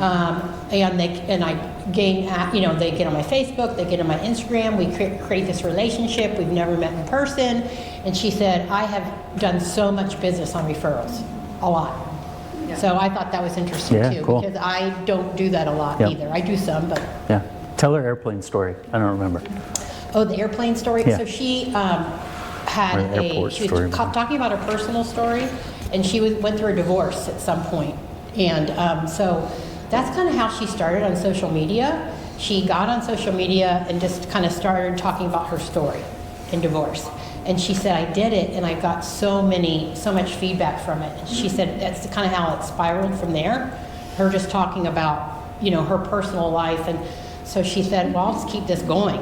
Well, she was on a plane. It was out west, somewhere out west, and she was on a plane, and someone sitting down in the plane recognized her and said, are you Glennda from Atlanta and all this? And she was like, yes, I am. And she said, your story touched me so much about what you're going through, because I've been going through a very similar situation. Yep. So, so that's, I think, so important about all of us trying to do our personal stories and share those things, because someone's going to connect with you out there, for sure. And she helped them find a realtor. Mm-hmm. Yeah, and she helped them find a realtor. So, yep. I don't know if going on posting myself with no makeup and wrinkles is going to do anything for me, but I will tell you, I did get some reaction for it. Yeah, it's a start. Yeah. It's a start. And I think that's what, I know someone was asking about, like, how are you authentic in a world of Yeah. Instagram? Like, they want to see, I feel like more people engage with me when I do post me rollerblading outside, or like, Right. it has nothing to do with real estate, but it's just like, this is my life. I'm getting brunch with my girlfriends, I'm doing this, I'm doing that. Like, they engage with me more that way, as opposed to like, you know, if I make a real estate post, it's like, oh, congrats, but that's not the Nothing. same engagement Not- I'm getting not- on the other stuff. Mhm. And that keeps Yeah, it you do a great job of posting and not just making it real estate related. It's a lot of personal type stuff, not personal, but it's just kind of lifestyle stuff. And I mentioned to you, you do the same thing. You don't post a lot of real estate content. You post more like family stuff, what you're doing and that type of thing, which is great. I mean, that's the stuff that our people want to see, which goes a long way. So, yeah, Jill. Use some humor in some of them too. You're doing a typical realtor type thing, but you make it funny. Yep. Which I think gets you a lot more engagement. Yeah. Yep. Jill. Yeah. I always used to stymie myself with real estate videos because I felt I had to sound a certain way, or oh, my gesture, my eye roll was too big there, and I would make trial after trial after trial and then never post it because I was like embarrassed by the way that I looked on camera. I started my own Facebook page. I go on there with my hair undone, no makeup, in my PJs, don't care, and I have built a 44,000 person following in less than a year. Yep. Wow. Isn't it Because amazing? they know me, they know I'm authentic, they know when I'm having a good day, when I'm having a bad day. I also go on there and make up, but it's more an accident now than it is the plan. And so it's very freeing. Once you do it and you get kind of comfortable with it, you're like It's cares, easy. right? And what do you talk about? I'm a widow, and so I created a page called The Widow, and we talk about the grief journey and how do you move forward and all that kind of stuff. Interesting. Very good. I think Tyler also talked about that, is about just doing the video. Don't wait for perfection. And he was like, what you see is what you get. So just make the video. What I do in my head is I come up with a sentence or two about what I want the video to be. I don't make anything longer than 2 minutes usually. And I just wing it. And as long as I don't fluff it too much, I post it immediately. I don't double think, I just do it. I mean, it's just like you talking right now. You know, you're not going to edit what you're saying in person. You know what I mean? So like, if you think about it, like, I can't really go backwards and take these words back. This is how you would see me in the real life. This is what you're going to get. And something I'm thinking of right now is like the algorithms are there for a reason. Like whether we hate the algorithm or love the algorithm, it does a good job of finding your people. So if you're making a video like that, while it's not going to resonate probably with my 18-year-old son or 17-year-old son and his friends, they're probably not watching that, Facebook's going to push that to the right people for your audience. Or like if we're talking about something else, it's going to push it to the right people. So rely on the algorithm to kind of connect you to your own people too, if you've got something you want to post about or have some interest in.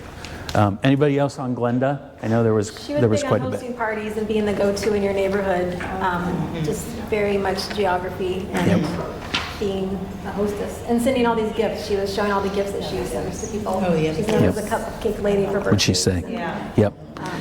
Babies blankets, she'll get them personalized with the baby's name, so they're never throwing it out because it has the baby's name on it. Yep. Things like that. I love that she hosted everything at her house. She said, if you've been in my house, you're now my friend. Like, you view me as a friend. And just that subtle mindset shift is really powerful. Because if you have eaten their food and sat on their couch, you do view them differently than just, oh, hey, they're inviting me to this restaurant for a drink. Yep. So that was a nice mindset. Yep. Yeah, she did talk about, she said, we should be thinking about our gifting strategy, whether it's for closings or client appreciation things or even, house anniversaries or whatever it might be. But she talked about kind of that emotional lock-in or emotional tie-in with the baby blankets. Okay, you just had a baby. I'm going to hop on. I think, did she talk about how inexpensive it was? Like it was like a $6 or $8 baby blanket, but she'd send it to anybody that had a baby, and it was super inexpensive. And I mean, that is an emotional tie-in. You get a baby blanket from your realtor. While there might be a little weirdness to that, at the same time, you're going to think like, oh, that's so sweet. Like, that's really nice. Yeah, Jane. When I had the daughter at school, I sent out onesies to all the babies when they were born, and it said future Goddard student, and they would send me back pictures of them with that on it. That's even better idea. Yeah, it's cute. Love it. Cool. Anybody else on Glennda? I wish I had my notes. I forgot my notes. I've got I mine. feel like there was so much more. I've got a lot on Glennda. I'd share them. She did talk about agents still being important, you know, us worrying like we're getting phased out or whatever. She's like, still on Zillow, it says, the button says contact agent and doesn't say contact Zillow. The agent has to be there. Even in Zillow's world, the agent is important. In terms of like, we do real estate reviews, and I know Stephen does a lot. Courtney, we've talked about doing them, and you're getting into that, which is great. I know you guys do it, which is fantastic. She had an even easier version of her real estate review. She said, just go to Zillow, print off their Zestimate, and write on it, or write on a Post-it, like, what'd she say? How far off do you think this is? And I've heard Tom Ferry say, Zillow thinks your house is worth this. I think they're wrong. If you want to chat, let me know. And just mail the Zillow's estimate to them only and see what they say, you know, and create a conversation that way. I think she was also the one that said, take a photo of a house, like one of your clients' houses, drive by, take a picture and say, oh, I just happened to drive by your house. Yep. Just a little subtle touch, I liked that. Yep. And then set up alerts for the neighborhood. Oh, what was the other one? No, the homes.com for mortgage balance. Did you find that? Because I couldn't find that. I didn't look for it, but I wrote it down. I remember her saying that, and I didn't, yes, that was interesting. I could not. Yeah. She mentioned that you could get people's mortgage payoff on homes.com. She's like, did you know that? I'm like, I didn't know that. But yeah. So you could really see how much equity they had in the home, obviously. She said, stop trying to be the most interesting person in the room. Focus on being interested in the people in the room, which I thought was really good. Dear Abby. She goes live and does comps and coffee sometime in the morning. Like, she'll just grab some coffee, she'll pull up the MLS on a live share and just go through what listings are coming up or what listings have just hit the market, what's happening, like we could do it here, like what's happening in New Albany, what's happening in Dublin, whatever. I thought that was kind of cool. I don't know. If you know Glennda, or if you don't know, like, she did get a lot bigger because of video, but it was just really literally sitting at a table with the camera kind of close to her and then just talking to the camera. What's the series she does in her car or something? Like, she has a Porsche and she does like... Oh yeah. Something in the Porsche. It was really cute, but she Alliteration again. It was, Yeah. pee. She doesn't pee in the Porsche, but it was something like that. But like, you know, you think about how much time you're in your car or she's at an appointment early or whatever, she would literally just like post or go live from her Porsche. Yep. Isn't she going to be on Dancing with the Stars or something? Dancing in the Stars, Atlanta. She kind of she said she's going to be on Dancing with the Stars, but it's Dancing with the Stars Atlanta. I don't know if she knows that she's not on the main Dancing with the Stars. She definitely talked about it like it was the Dancing with the Stars. Yep. Okay, but she was great. All right, well, let's move on. Ryan, can you reach around and close that on that laptop there? It's, I don't know. Just close it? Well, close that. Maybe. I think that's what's preventing me from moving forward. Sorry. No, you're fine. Oh, sorry, God. Look at our technology. Hit OK. You're almost there you go. Yep. Aha. Boom. There you go. Awesome. All right. Ryan Miracle or Miracle, I don't know, is it Miracle? Miracle. He's with Ruoff Mortgage, yep. But he has been a, kind of to Kim's point, a video guru here in Columbus, Ohio for a few years now, getting people to do video. He does a great job with this. And his was a little bit more kind of faith-based, his presentation. Anybody want to talk about that or hit on that? How that like Kim, felt? I got feedback that was, they wish that was not part of it. Okay. I liked it. I did too. Yeah. I'm just saying, that was something, I wasn't there for it, Yep. so. And I think it is kind of that hit or miss. Yeah. Um, Depending on your values and all that. Yep. Yeah, it was good. Yep. I sent him a note after because I thought, you know, it's pretty brave to get up and be that personal So and brave. bringing your faith into something. But I told him, I was like, I just feel like you could do a curriculum in schools with what, I mean, and maybe he would have to go into more of like a faith-based school, but I was like, you should literally be talking to kids about this. The one thing that I really loved that he talked about, and he said he has this conversation with his girls. I don't know how old his girls are, like tweens maybe. Probably. Doesn't matter, but he talked a lot about discernment, and I loved that part of his conversation. That you don't have to let everybody in. Like he had a picture, like the image when he was talking, it was like a goalie, like a hockey goalie in front of the net, and it's like having discernment is, you know, like something that we all should work on, because like, yes, we're putting ourselves out there all the time, like trying to get business or like everything we're talking about, being real and social.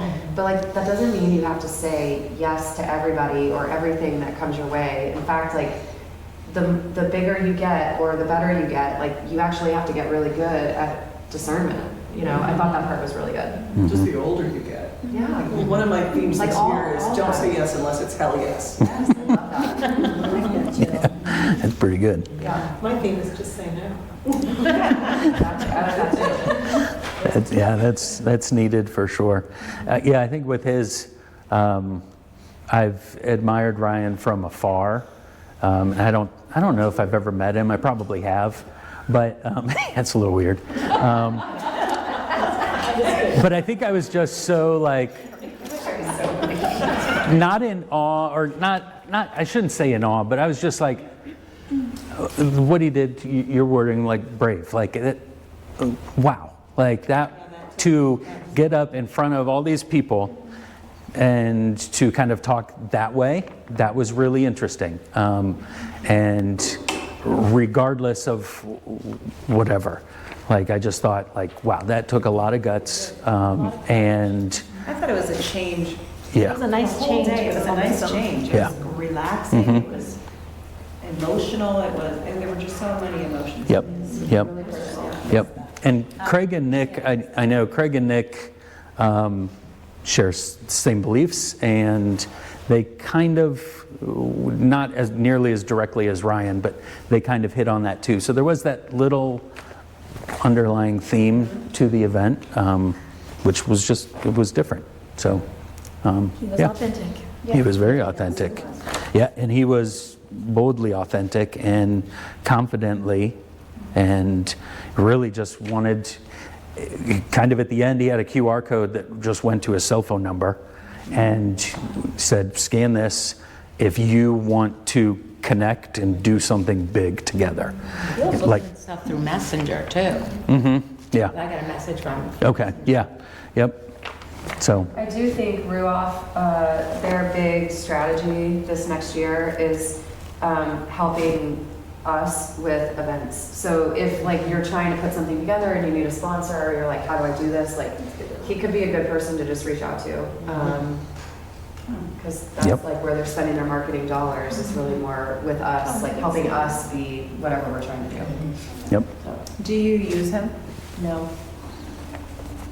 Has anybody worked with Ryan? I've seen all their stuff in here, but, I worked with Ruoff, not with him. Okay, yep. Yeah, I've worked with Ruoff, not him. well, that's what I mean with Yeah. Okay. Okay, all right, well, let's go to Jared James, nope, Lauren Lucas, forgot. We'll get through Lauren and we'll go to Jared James. Okay, Lauren Lucas, she is a Keller Williams agent. who has been doing a lot of speaking and talking about AI and implementing AI into your business.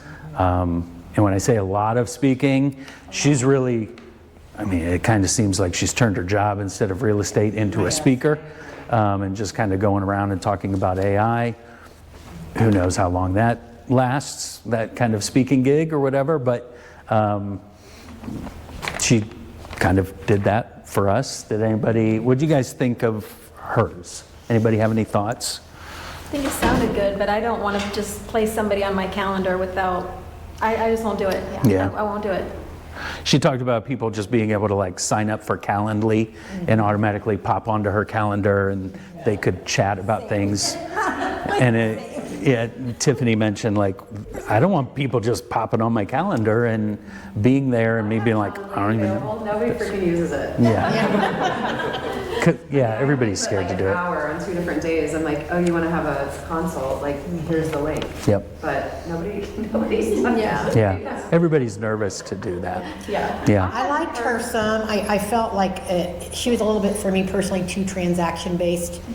It was, She's there was very no, analytical. yeah, very analytical, very transaction based. There wasn't a story behind it. She just didn't pull me in like some of the other speakers. But I had mean, never heard her speak before, and I tend to be one of those people that's pretty AI resistant, mainly because I don't understand it.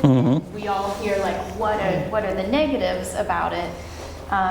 So I found it interesting. And some of the things I took away is not just allowing people, like I'm not going to allow somebody to just jump on my calendar, but put your calendar in AI and ask it to analyze what you're doing and find the gaps and see where you could be more productive. I thought that's kind of an interesting strategy. I haven't done it yet, but probably because I'm afraid of what it's going to tell me. And then I did like, although I'm missing the K, she used Spark, a little acronym. Spot the bottleneck in your schedule and what you're doing. Like, is it your leads? Is it your time? Is it your team? Is it your tech? Like, where is the deficit that you can improve? And then, again, she's AI heavy, but wherever that deficit is, plug AI into that area or use that tool to help you figure out how to get past it. Automate it if you want to use AI.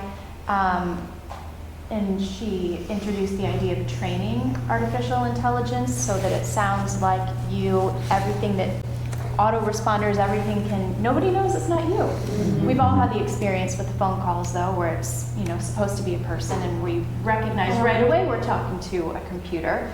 But I suppose if we pay for it, you can probably get a pretty good one. And then reinforce. Eliminate the busy work. So what is it that you're spending a lot of time on that you don't really know what you're doing, that you can say, you know what, I don't need this, and figure something else. And then I don't know what the K was. Oh, keep it simple so that you're then growing your business. Keeping it simple to scale was K.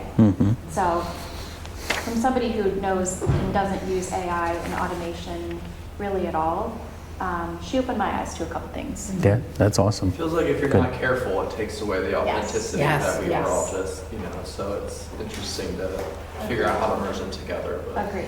Yeah. How many of you guys are using AI? Like, are you, Wow. I mean, I just think like, I feel like maybe she said this, but I feel like we hear this with anybody that talks about AI is like, the separator is like, it's not going to take our business, but the separator is who's using it well and who's not. Exactly. And I do think Lauren she's created a community where she's coaching people to be better and better with like prompts and, how do you get the better output based on what you're putting in. But I had never done this before. I'm friends with Lauren. I feel like we've had a lot of conversations about like, I'm like, well, what do you do when you want to slice like this? Or, she has all these different tools. So I did an event what day was that? Wednesday or Thursday. So last week, and I'm like, I have to put slides together. I have to do a damn slide deck. And I'm like, this is going to take me forever. And then I was like, Lauren, what do you use for your slides? And she's like, Notebook LM. I'm like, yes. So Notebook LM, if you need to do slides. I wasn't going to do them, and then I felt like we need them because And they looked good. it was literally AI. Now, I had a lot of like hiccups because it was the first time I was using it, and I ran out of time to reiterate the deck. I was like 20 minutes before I had to leave, and it's like still like thinking, I'm like, oh God. But anyway. That's stressful. It was stressful. And then I was like, you know what, it doesn't matter. Like I went with what we had and it was great. But it saved me, I'm not kidding, it saved me a day of like putting these stuff. Okay, so then I asked like the 3 other speakers, I was like, just send me your bullets. And I took all of that and literally in Notebook LM, you can put like different sources in. So if you have it scripted, it would be even better. We didn't really script our stuff out, but I had headshots, scripts, agenda, photos, and I'm like, I need a deck. And it like literally spit it out. It was amazing. Yep. So I just think my takeaway is like, get in there, let it be messy. It's okay to feel dumb and you don't know what you're doing. We all feel like that, but like keep using it because it's going to make us better. Yeah, as a tool. Yeah. And the Notebook LM. And there are so many tools out there, not necessarily like Notebook LM, but just AI tools. Suite too. Yep. Notebook is part of Google. Yeah. You're and really going to run out of iterations at some point on Dix. Because I learned that the hard way. But Oh, you you got did? a lot. You got a lot Really? of chances before it timed me out. my wife's a teacher and she uses Notebook LM sometimes to create slides for her and for her classroom. Notebook LM is the one that we did a lunch and learn about that last year, because you can also create out of your notes or whatever you put in there, podcasts. It's not you speaking, it's just 2 AI voices having a really relaxed conversation about whatever topic you put in there, and it turns it into a podcast. It is, while it's not maybe the greatest use for real estate, it's so good for recapping and learning things, because, I mean, you could turn it on while you're driving. Before you leave, I could have taken all my notes, scanned them in, and then turned it into a podcast, started driving, and then there would be a 12-minute podcast of 2 people talking about my notes. Like, oh, one of the most interesting things I saw was when Glennda Baker said, be the connector, belonging beats branding. And then they have a conversation about that, and I don't know. Notebook LM, very cool tool for lots of reasons. With Laura, and the other thing I would say is, I mean, she is local. She's doing a lot here. I mean, she's doing a lot in other places, but she does have, she's promoting something right now that's like, I don't know, it's a limited amount of space, but if you feel like you're ready to do this and then you're like, I don't know what to do, she could be an interesting person to talk to. She does have a coaching community. She's in it, like she's a coach, but it's like 3 days a week you're in this, like if you want to be. So if you really want to get good at it, she could be a cool local resource to, I have no idea what she charges. I have no idea. Yep. I don't know either. But she's definitely an expert in it right now. And I mean, I think it just goes with when there's a new, I don't want to say AI is a new technology, but that's kind of how we think of it. When there's something new out there, if you are quick and open to diving in and learning real quickly, you can be looked at as the expert of that community in a real way, and you become the expert, and she is an expert at it. So. Let me say one thing about AI. Like I said, I've been pretty averse to it, but after hearing all the speakers talk, I, on the way home, just started talking to it about, you know, a particular neighborhood that I do a lot of selling in, and I asked, who are the top agents that help buyers and sellers in this specific neighborhood in Columbus, Ohio? And it started talking back to me, and I was not pleasantly surprised, but expected hopefully my name was going to be in there, and it was. And so I just started playing, thank you. Yeah. But I started playing with it because I'm on the northwest area, and it listed Sam Cooper as the top agent, and I'm like, I don't know of any house that he's sold in here. So how did he get his name at the top of the list? Then in 20 years that I've been... Did you find out? No, but I'm going to. I have a feeling. He's on a team. Well, he has, 20 agents? But AI is always learning. You can educate it. You can push back on it and say, it's interesting that you say that. Yes. In my research, he hasn't sold this, he's over here, because it's constantly learning. So if you find an error in anything, tell him. I will. Thank you. Because then you just change the world. But I, What if it's right. but I did push. I did start asking, like, okay, I'm in the top 3. What can I do to help gain more of a foothold? And I didn't. I mean, I guess I haven't been paying much attention. I'm being a little transparent about this, but I didn't realize that I could go back and forth with it and really niche down and help. It is helping me understand how to better market. Did it tell you to blog? No. GPT or something else? ChatGPT specifically. That's what I was interested in. Blog and Jared said. Substack. I mean, Jared that's said what he Googled, or when he asked ChatGPT who's the number one agent. Yeah. That was interesting. Top 3 agents. Yeah. I thought that was Yeah, interesting. well, let's go to Jared then. Yeah, I think with Jared, and we'll kind of talk about him, he is a kind of a real estate coach, guru. You've probably seen his videos. He was a big get for them on the speaker side. Some people, probably similar to a lot of the speakers, love him or hate him. I really like Jared. I feel like I probably would connect with Jared and we'd be friends. But he was very funny, I thought, in a lot of ways. But one of the most interesting things, and every time I see it done, it always stands out to me, was just that. Like pulling up his ChatGPT and just talking to it so conversationally. And then he didn't let it talk back. It just spit back the words on the screen, but you can for sure do it where it's just, you're just having a conversation while you're driving or walking around or whatever. And he asked at some point, you guys, you should be doing this. Like he pulled it out. Who are the top 3 real estate agents that I should talk to in Columbus, Ohio, if I'm thinking about selling my house or whatever? And it was like Sandy Raines and Viewtech and Ruoff, and all of us Cutler people cheered, and that was fun. And then I forget who the third person was, but it was, that was really cool to see live.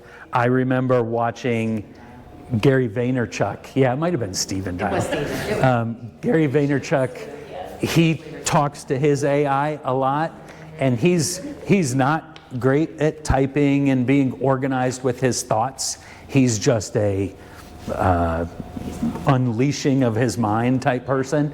So he's just talking and it's all over the place, but somehow the AI is perfectly following it and putting it together, and I'm just always like, this is so good.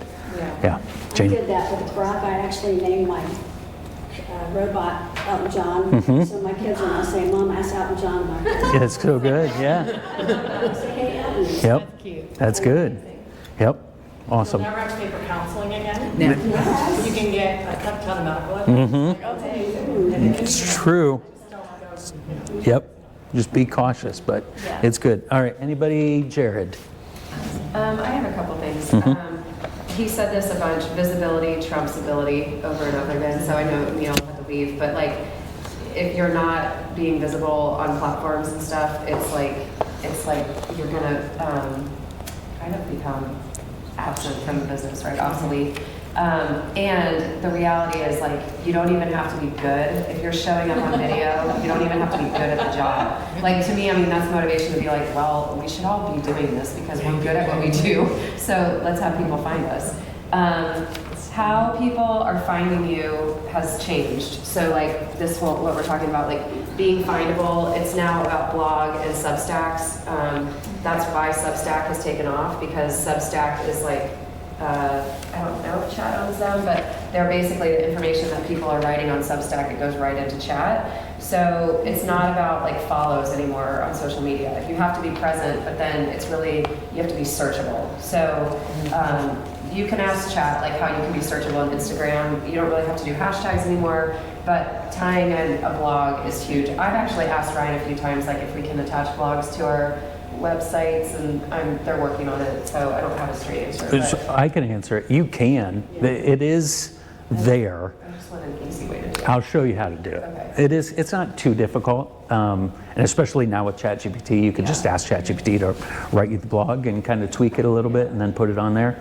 I guarantee that's how Sam is ranked number one. Yeah, for sure. I am 100% sure. Yeah. Well, and to be honest, like with blogging, you can do it for free. Yeah. Like I'm sure that's how he's there. He did say real estate reviews do this. He said recommended vendor list, we should all have one. Oh, yes, I remember that was a huge thing for him.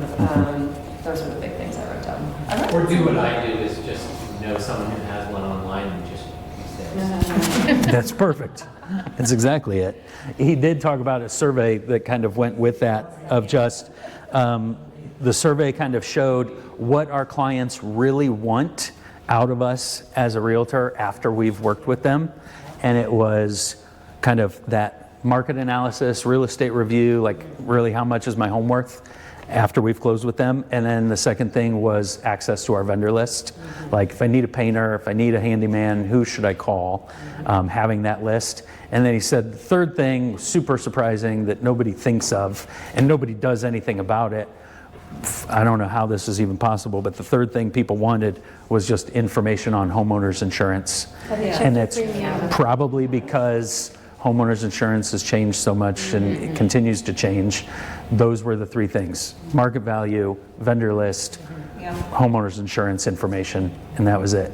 That's all people want from us after closing, and to stay kind of friendly with us and in touch with us. I would recommend following Jared if you don't. His content, he is the guy who always does a green screen. So he always has an article behind him and he's talking about it and then he asks for your opinion. And I always get sucked in and like want to give my opinion. But even if you look at it more from like an editorial, like he is so good at sucking you in and getting people to engage. So it's like if you rip off what he's doing, you probably wouldn't use the same article, but like studying how he does it he's very good. He's very, very good. I geeked out. We were there when we saw him in Vegas, and Jim was next to me, and I was like, Jim, I'm going to push you in the aisle. I'm going to make you like go talk to That's awesome. Yeah, that's great. That's very cool.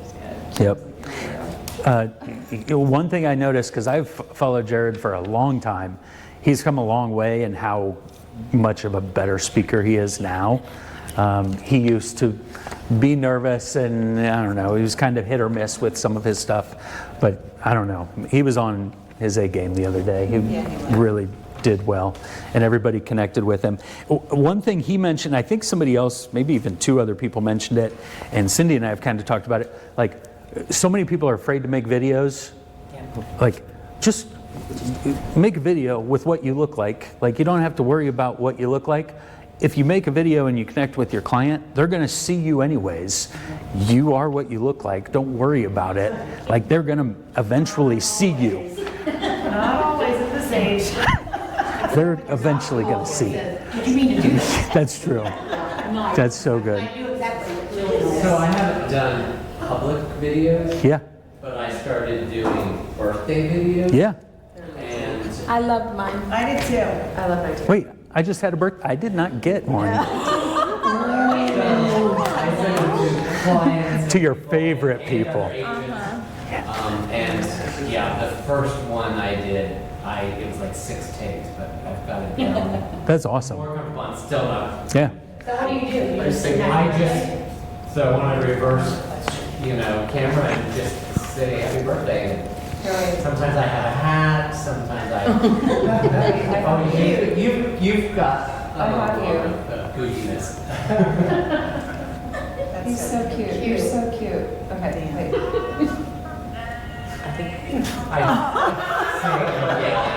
It's the cute. It made me like. I hope you have all kinds of things planned for the weekend. Yeah. That's sweet.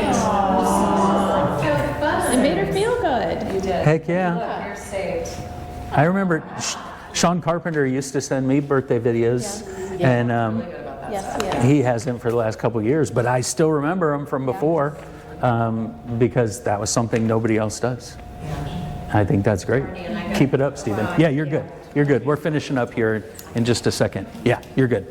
You're good. If you guys need to take off, I totally get it. We have one more speaker to kind of talk about, and that was Ben Hardy. Yep, Dr. Ben Hardy. he was the kind of our main keynote speaker, and he's the author of this book that we all got, The Science of Scaling, and that was his part of what he talked about was scaling your business to new heights and new levels. And I see you've got a lot of notes on him, which is great. He was my favorite, probably because he's more analytical and just, it was like a TEDx talk. Very much so. Very much so. So smart. Yeah, very, you could tell he was light years smarter than most of us in the room.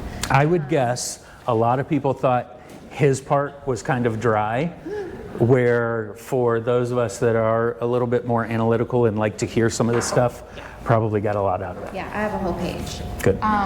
He talked about a linear goal. Like if you sold, just in general, like if you've made $5 million was your goal, don't just set a goal of, okay, I'm gonna go 10 million. Like, really give yourself a stretch goal and stop thinking linear. And his whole thing was about 10xing it, but also like learning to, I'm just gonna briefly, and you guys fill in here. Yep. Learn to say no. Amy's favorite thing. Yep. So that you can focus in on that 10x goal, your stretch goal, your dream goal. Signal your relevant info versus noise or distraction. So making sure you're paying attention to the signals. The 80-20 rule, 80% comes from, of your profit comes from 20% of your work. So making sure you're finding your power law. That was, I thought, very clear, which is your one strategy or your partnership or focus area that delivers exponential results. So whatever that power law is. And you can't find the power law by being a generalist. So you can't say, I'm gonna go to LinkedIn, I'm gonna go start a newsletter, I'm gonna, like, you can do all of it, but are you really gonna find the best results from trying to do a little bit of everything? Like, figure out what that is. Set your 10x goal, operate from the goal, spend your focus time, and he gave an example of 2 hours uninterrupted, which is hard, thinking, journaling, dreaming, and really diving deep how to achieve that goal. Identify what falls below the goal and eliminate it. Just say no. Decide what to stop doing, find your power law. So those were my notes. I took a picture of the quote that he had behind him. It said, "We are kept from our goal not by obstacles, but by a clear path to a lesser goal." So I really think like his whole message was, a lot of us just dream too small. And if you're willing to be brave to go for a bigger goal, the path to that actually becomes less distracted, because you can't say yes to all this stuff anymore if your goal is so giant.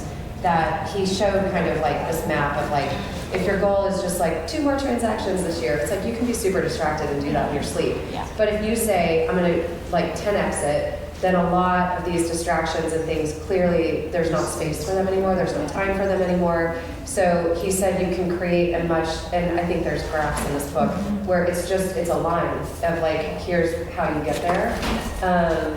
I thought that was like one of the big. Yep. It reminds me a lot of Gary Keller's book, The One Thing, where like, what's the one thing that you're going for that in everything you're doing in life, nothing else matters. So all of that fluff should fall to the wayside. Yeah. I mean, we hear people talk about 10xing their business and setting goals so big that, you're thinking too small. And most of the time when you hear people talking like that, they're trying to sell something, or it's Grant Cardone, like 10x it, whatever. But this really changed my thinking. Brett, you would have loved hearing him. It was like, okay, don't just go from doubling your business or like, okay, I sold 30 houses last year. Next year I want to get to 50. No. Next year you want to get to 180 or 400 or something like crazy, because our minds work kind of linearly, where if we can understand how to get to that point, like how that line's going to work, that goal is too small. you need to be thinking, holy cow, I've got to revamp everything. How am I going to be able to do 400 deals or 180 deals? Like, how am I going to tap into referrals all across the country? How am I going to tap into like those probate attorneys and doctors through LinkedIn, all that kind of stuff? Like, you've got to really shift your mindset and not just do what you're doing right now better. You've got to completely like go to that new level that you didn't even think you needed to go to. That's what I took from him, and I thought, wow, I've never heard it talked about that way, but it was really cool. What'd you say? Yeah, that's just too many deals to do. That's a lot of deals. I'm small scaling myself, I guess. But to that, yeah, it doesn't have to be that. But at the same time, if it was something that was like, I mean, I don't even know how I would make that work. Part of that is figuring out then how you would make that work. Like hiring some other people to go along with you and all that kind of thing. Science of the way your brain thinks, right? I mean, if you say to yourself, I'm going to sell 10 times what I sold last year, your brain starts solving those problems automatically. Yep. And that's the goal that your brain is focused on all of the time. So if we give our brain that stretch, it gets further than if we don't stretch it. Yep. Yeah. Yep. There's a book called Psycho-Cybernetics, and it leads to it, and it talks about basically, if that is your goal and it is so crystal clear and you know exactly that's where I have to be, then your mind starts working all the time on how am I going to get to that. And it's a great story because it was a guy who was in a concentration camp and he loved to play golf. So every day in his mind he would play golf. And then when he finally got out of that concentration camp, he went and played golf and he played the exact number that he thought every day in his mind. That's amazing. This is the power of how powerful it is. Wow. Tracy says if you can dream it, you can do it. Yeah. Or achieve it. Yeah. Ben Hardy's written a lot of books. I loved The Gap and the Gain. He writes a lot with Dan Sullivan. That's like 10x is bigger than 2x. He's done a lot. I mean, he's a really big thinker. But I think, I don't know, at first I was like, my brain can't follow it. He's got charts and all these things. But he has a way of distilling it where it is, you can grasp it. It helps to hear him say it. Yep. Have any of you read the book? I haven't read it yet. I started, yeah. Did you start? I did. Good. There was another book he mentioned called Measure What Matters by John Doerr. I don't know. He had a quote, but of course I only took half the picture. But I was like, oh, that's a good book. But simple idea that drives 10x growth, same idea. Cool. Yeah. Love it. Okay. Well, if you're interested in more about that, his book again, The Science of Scaling, kind of talks about what he talked about at Rebel and just that scaling big and how that could work. I'm sure that's on Spotify Premium, Audible. I'm sure you can get it lots of different places, or you can pick up the book and actually read it. Overall, I'd say go next year if you have the opportunity. Yeah. Yep. I know they're already thinking about next year and planning it. So because of how big they went from the first year to this year, my guess is I wouldn't be surprised if next year they're thinking, let's make this a 2-day event or let's make this a 5-day event. Hopefully it won't be that. I think they need to condense it. I don't But know. yeah, one day That's a long day. was really long. I would like to see it a little bit less than what it was. Yeah, 11 to 4, 10 to 4, something like that. But regardless, it definitely, I feel like, was worth going to. Me too. Yeah. So, That's good. I don't know. I don't have a way to end this. What was the cost? $50 Mine was $150. for the main ticket. You got the green book. Oh. That was worth Actually, I think we took $100. that from an NTC Oh, that's in okay. front of us. Was yours $150? I paid 150. I paid 150. 150, I don't know if I think mine was 50. ranges. Maybe I signed up early. I signed up the first day. I think it went up to 300. Maybe I signed up early. I don't I know. signed up from that Zoom thing. I was like the first thing on, and mine was $150. They might not have given the $50. I don't think they gave that as an option on that Zoom call. Maybe I they think you were put them on coming in sale as a- later. Well, I think think we're you coming got in at a higher special. tier. We were at Ninja when they did the Zoom call. Yeah. I don't know. I got Give me a deal. away with it for $50. I don't I know. think the different levels is you got to meet the speakers and the VIP, you guys got lunch and a whole bunch of other stuff. Drinks after. So, yeah. I don't know. It's just different. I got ripped off. We'll punch your You stuff. hung out with us, definitely. Thank you. Thank you. I have to run. Yep, you guys are good. All right, thank you guys for coming. Panelists, thank you guys for coming. Always good to see you. Likewise. Thank you. I need to get over here more. All right, we'll make that happen. Yeah, let's do it. Let's do it. Kim, thank you. Thanks for coming, even not feeling well. I know. It's always good to see you, though. I appreciate you. Thanks. Feel better.